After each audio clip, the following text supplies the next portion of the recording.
மனசாட்சி தொட்டு பதில் சொல்லணும். சரியா? கவர்மெண்ட் செத்து போனவங்களுக்கு 10 லட்சம் ரூபாய் கொடுத்துச்சு. உங்க கூட்டத்துக்கு வந்து உங்களுடைய ரசிகர்கள் செத்து போயிருக்காங்க. சின்ன குழந்தையில இருந்து பெரியவங்க வரை செத்து போயிருக்காங்க.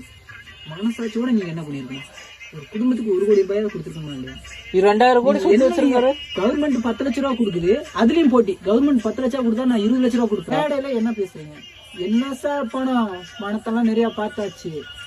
விஜய் என்ன ஒன்ன மாதிரி என்ன மாதிரி இருக்க முடியாதா? 2000 கோடிக்கு மேல சொத்து இருக்கு. உச்சத்தை விட்டு வெளியில் வரப்பட ஒரு படத்தை நடிச்சா 400 கோடி ரூபாய் சம்பளம். அதுல 1 கோடி ரூபாய் 40 குடும்பத்துக்கு 40 கோடி ஆக மாடா சொல்றா. ஏன்னா 20 லட்சம் கொடுத்தாரு. அதாவது சரி சொல். அதாவது எங்களுக்கு இருக்கதாண்டா கொடுக்க முடியும்.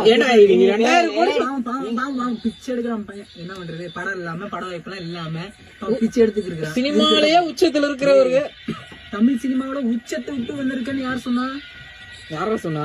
உச்சத்துல இருக்காருன்னா விட்டுட்டு வர்றாருன்னா ஒரு நல்லது செய்யதான் வர்றாரு. யார் சொன்னா? இது நல்லது சரி. ஏன்டா 1 கோடி கொடுக்காம 20 லட்சம் கொடுக்காரு? குறைந்தபட்சம் விடுறா.